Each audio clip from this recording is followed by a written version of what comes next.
Hello friends, welcome back to my channel. और कैसे हैं आप सभी लोग? I hope you all are doing well. Today we will discuss about a new homeopathic medicine which is gelsemium. आज हम लोग अपनी एक और होम्योपैथिक रेमेडी की बात करेंगे जिसका नाम है जेलसीमियम। इसका जो कॉमन नेम होता है वो होता है येलो जैस्मिन। जेलसीमियम को हम किंग ऑफ पैरालाइजर भी कहते हैं। ये पैरालिसिस के लिए बहुत अच्छी मेडिसिन होती है। जेलसीमियम के पेशेंट को हम पहचानते कैसे हैं? जेलसीमियम में जो है वो 3D मार्क्ड होते हैं। 3D से मतलब होता है कि डलनेस, डिजीनेस और ड्राउजीनेस। पेशेंट जो होता है जेलसीमियम का वो बहुत ज़्यादा डल देखने को मिलता है, हर वक्त थका थका सा फील करता है। और इन 3D के साथ ट्रेम्बलिंग जो है वो की नोट होता है जेलसीमियम का। तो जेलसीमियम हम लोग की पैरालिसिस की बहुत ही अच्छी मेडिसिन होती है। मोटर पैरालिसिस के लिए बहुत अच्छा वर्क करती है। और जनरल प्रोस्ट्रेशन यानी कि पेशेंट को बहुत ज़्यादा वीकनेस रहेगी, पेशेंट बहुत थका थका रहेगा, उसकी पल्स जो है वो भी बहुत स्लो चलेगी, धीरे चलेगी और मेंटली भी पेशेंट वीक होता है। पूरी बॉडी में या फिर मसल्स में all over the muscles paralysis देखने को मिलती है, जिसमें आईज में पैरालिसिस देखने को मिलती है, थ्रोट में भी देखने को मिलती है, चेस्ट, लैरिंक्स एक्सेट्रा। डिप्थेरिया के बाद भी पैरालिसिस की कंडीशन देखने को मिलती है जिसको कि हम पोस्ट डिप्थेरेटिक पैरालिसिस बोलते हैं। मसल्स में वीकनेस देखने को मिलती है और प्रॉपर जो है पेशेंट रिलैक्स हो जाता है और प्रोस्ट्रेट हो जाता है। मीन्स वो कुछ वर्क ठीक से नहीं कर पाता, उसको इतनी ज़्यादा वीकनेस रहती है generally all over the body. Muscles में कोऑर्डिनेशन नहीं होता है जिसकी वजह से जो मसल्स हैं वो पर्सन के ऑर्डर्स को फॉलो नहीं करती हैं, उसके अगेंस्ट में वर्क करती हैं, यानी कि muscles refuses to follow the order. General depression देखने को मिलता है, हीट से दिक्कत होती है पेशेंट को। चिल्ड्रन में फियर देखने को मिलता है, उसको ऐसा लगता है कि वो गिर जाएगा। जो छोटा बच्चा होता है उसको ऐसा लगता है कि वो नर्स की गोदी से गिर जाएगा, इसलिए वो उसको बहुत कस के पकड़ लेता है। इन्फ्लुएंजा फीवर की कंडीशन में बहुत अच्छा वर्क करती है। तो ये तो था हम लोग का जेलसीमियम का कुछ कैरेक्टर्स कि हम जेलसीमियम के पेशेंट को पहचानेंगे कैसे। अब हम लोग जो जनरल बात करते हैं इसकी हेड टू टो या इसके मेंटल और फिजिकल सिम्टम्स, तो आइए अब हम लोग उसकी बात कर लेते हैं हेड वाइज। तो सबसे पहले हम इसके मेंटल जनरल्स देख लेते हैं, उसके बाद हम लोग इसके फिजिकल जनरल्स की बात करेंगे कि जेलसीमियम देखने में कैसा होता है, जेलसीमियम के पेशेंट का माइंड किस तरीके का होता है। तो जेलसीमियम का जो माइंड होता है वो अकेले रहना चाहता है, शांत रहना चाहता है, वो किसी से भी बात नहीं करना चाहता, बहुत ज़्यादा डल देखने को मिलेगा, कुछ भी काम करने का मन नहीं करता, लेथार्जिक सा रहेगा और बहुत ज़्यादा डिजीनेस, चक्कर उसको आते रहेंगे, वीकनेस फील होती रहेगी। और इसमें इमोशनल एक्साइटमेंट की वजह से भी दिक्कत रहती है। किसी पेशेंट को अगर कोई गुड न्यूज़ मिल जाए या कोई बैड न्यूज़ मिल रही है या ऑल ऑफ सडन उसको कोई न्यूज़ मिल रही है, उसके बाद अगर उसकी बॉडी में कोई दिक्कत आ रही है, डायरिया हो रहा है या कुछ भी हो रहा है या कुछ ऐसी शॉकिंग न्यूज़ के बाद उसका पैरालिसिस की कंडीशन हो रही है, तो वहाँ पर हम इसे दे सकते हैं। बैड इफेक्ट्स होते हैं फ्राइट के, फियर के। स्टेज फियर होगा पेशेंट में, स्टेज में जाने से डरेगा। और अगर कोई छोटा बच्चा किसी नर्स की गोदी में होगा या अपनी मदर की भी गोदी में होगा तो उसको ऐसा लगेगा कि वो नीचे गिर जाएगा। फियर ऑफ फॉलिंग होता है, इसलिए वो नर्स को या जिसकी भी गोदी में होता है वो उसको बहुत टाइट करके पकड़ लेता है, जिसकी वजह से कि वो गिरे नहीं। और अपनी बीमारी के बारे में सोचता रहेगा। और जब वो सोता है तो थोड़ी डिलीरियम वाली कंडीशन हो जाती है। तो ये कुछ माइंड होता है, स्टूपिड टाइप का माइंड रहेगा, राइट वर्ड्स नहीं मिलेंगे जब वो बोलेगा। तो ये होता है जेलसीमियम का माइंड। इमोशनली बहुत ज़्यादा एक्साइटेड हो जाता है और अचानक से कोई न्यूज़ सुनने को मिल जाए और मतलब कोई शॉकिंग, किसी न्यूज़ के बाद कोई शॉक लग जाए उसको, या कोई न्यूज़ सुनने के बाद, चाहे वो भले अच्छी न्यूज़ हो या बुरी न्यूज़ हो, उसके बाद अगर उसकी कंप्लेंट्स, उसकी बॉडी में कंप्लेंट्स देखने को मिल रही हैं या जो कंप्लेंट्स हैं उसकी बॉडी में अगर उनमें एग्रावेशन देखने को मिल रहा है, तो ये जेलसीमियम होता है। तो वहाँ पर हम लोग जेलसीमियम को सोच सकते हैं, काफ़ी अच्छा रिजल्ट होता है। ये था हम लोग का जेलसीमियम के मेंटल जनरल्स, जेलसीमियम के पेशेंट का माइंड कैसा होता है। अब हम लोग चलते हैं जेलसीमियम के फिजिकल जनरल्स की तरफ। फिजिकल जनरल्स में भी जैसे कि हम लोग बात करते हैं हेड टू टो, तो पहले हम इसके हेड की बात कर लेते हैं। हेड में जो इसका हेडेक होगा उस पर इसको बहुत ज़्यादा हैवीनेस फील होती है, ऐसा लगता है जैसे कि कोई वजन रखा गया है इसके ऊपर। बेंड लाइक सेंसेशन देखने को मिलता है हेड में, ऐसा लगता है जैसे कि किसी ने बांधा हुआ है। और इसका जो हेडेक होता है वो ऑसिपिट से शुरू होता है। वर्टाइगो की कंडीशन भी देखने को मिलती है हेडेक के साथ, और बिल्कुल बैंड लाइक सेंसेशन फील होगा। हेडेक, जब उसको हेडेक होगा तो बहुत ज़्यादा डल होगा और ऐसा लगेगा सर पे कि कोई वजन रखा है। सर उसका इतना भारी होता है कि सर भारी होने की वजह से उसकी जो आईलिड्स हैं वो भी बहुत हैवी हो जाती हैं।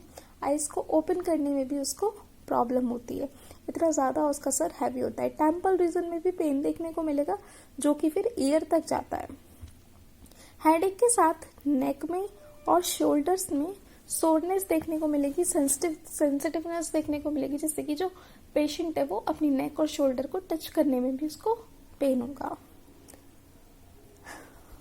और हेडेक से पहले ब्लाइंडनेस देखने को मिलता है। सर्वाइकल स्पॉन्डिलाइसिस की कंडीशन में भी हेडेक को सोचा जा सकता है।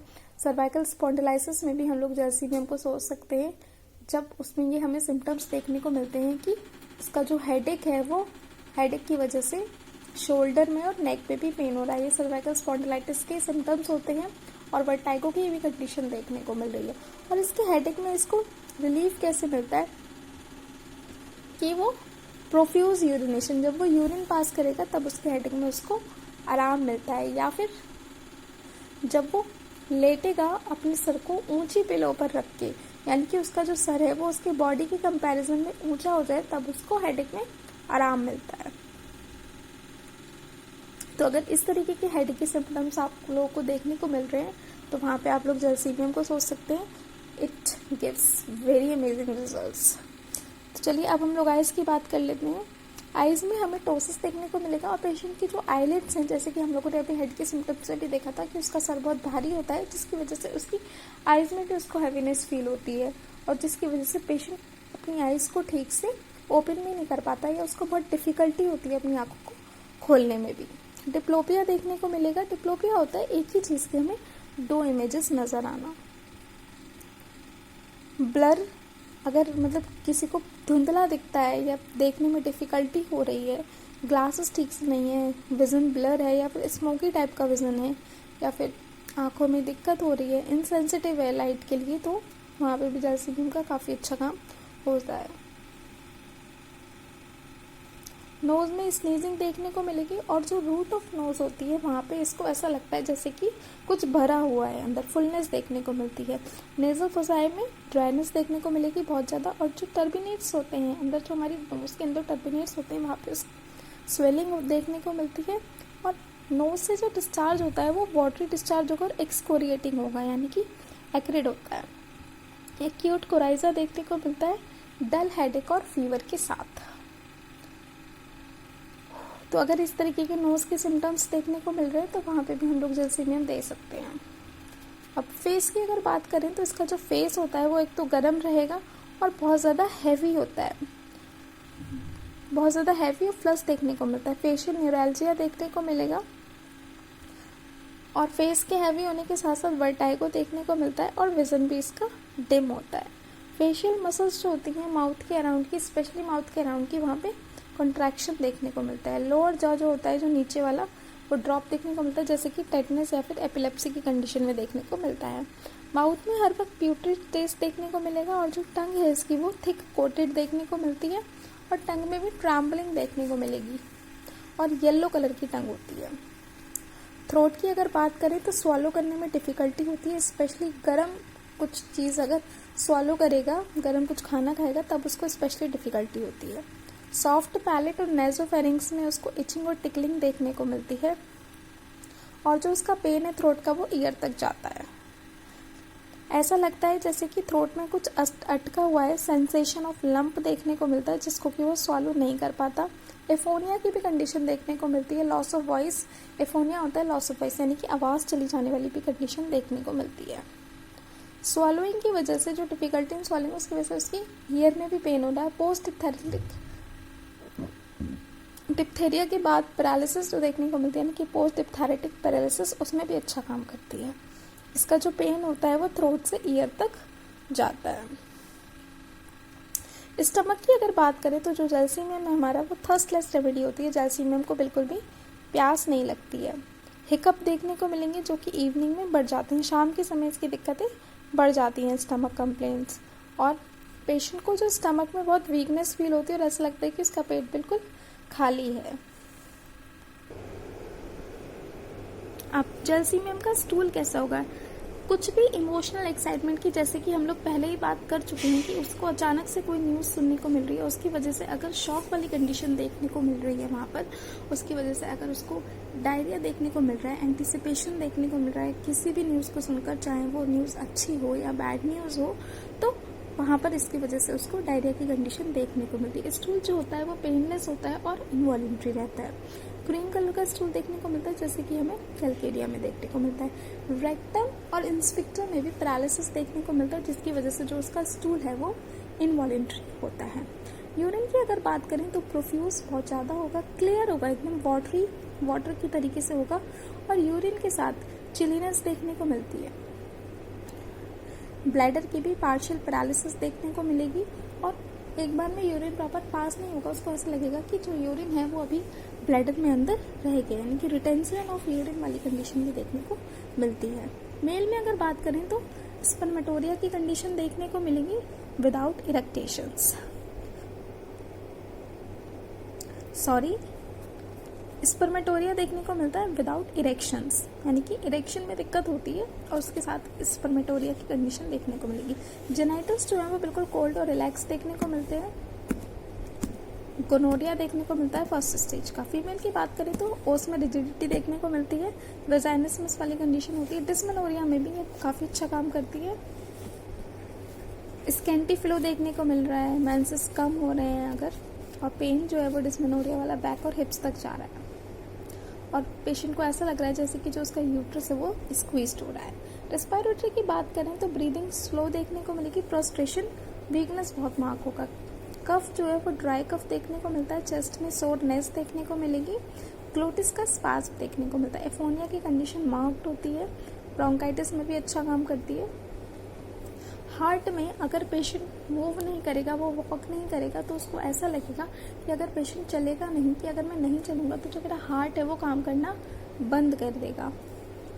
स्लो पल्स देखने को मिलती है, पाल्पिटेशंस देखने को मिलेंगे, जो पल्स है वो सॉफ्ट देखने को मिलती है। पल्स स्लो होगी जब वो बैठा होगा या शांत होगा, या फिर ओल्ड एज में वीक पल्स देखने को मिलती है, और जब वो मोशन करेगा तब उसकी पल्स ठीक हो जाती है। बैक में पेन रहेगा, डल रहेगी बैक, हैवी सेंसेशन फील होगा, और स्पाइन से उसको ठंड भी लगती है कभी कभी। थोड़ा सा भी काम करेगा तो उसको थक जाएगा, फटीग देखने को मिलेगा। मस्कुलर सिस्टम पूरा रिलैक्स हो चुका होगा, मसल्स जो होती हैं वो उसके ऑर्डर को फॉलो नहीं करती हैं। बैक में और लोअर एक्सट्रीमिटीज़ में पेन की कंडीशन देखने को मिलती है।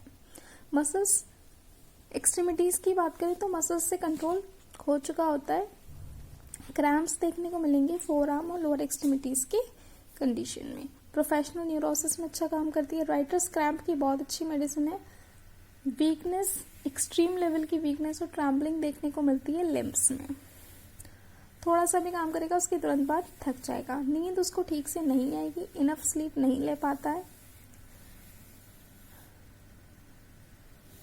इंसोम्निया की कंडीशन रहती है, मतलब हर वक्त माइंड में थॉट्स चलते रहते हैं। फीवर की कंडीशन में भी जैल्सीमियम काफ़ी अच्छा काम करती है। फीवर में चिल की कंडीशन देखने को मिलेगी, वहाँ पर भी बिल्कुल प्यास नहीं लगेगी, और चिल उसको ठंड लगनी कहाँ से शुरू होती है, पीछे बैक से शुरू होती है और ऊपर की तरफ बढ़ती है। स्किन जो है, स्किन में इचिंग देखने को मिलती है, और मीजल्स की तरीके से इरप्शंस कभी कभी देखने को मिलते हैं। स्कारलेट फीवर में अच्छा काम करती है। स्कारलेट फीवर के साथ फेस जो है वो फ्लश देखने को मिलता है। डैम्प वेदर से दिक्कत होती है, थंडर स्टॉर्म से पहले इसको दिक्कत होती है। और आराम कैसे मिलता है, जैसे कि हेडेक की कंप्लेन में उसको यूरिनेशन से आराम मिलता है, ठंडी हवा में जाने से आराम मिलेगा, और हार्ट की कंप्लेन्स में जब वो चलता है, मोशन करता है, तब उससे आराम मिलता है। तो ये था जैल्सीमियम का कुछ पार्ट जो हम लोगों ने डिस्कस किया। फर्दर हम इसको फिर किसी लेक्चर में डिस्कस करेंगे। आई होप कि आपको ये वीडियो अच्छी लगेगी। ये वीडियो काफ़ी यूजफुल है आपके लिए, तो please watch till the end, and if you like this video please like, share and subscribe my channel. Thank you.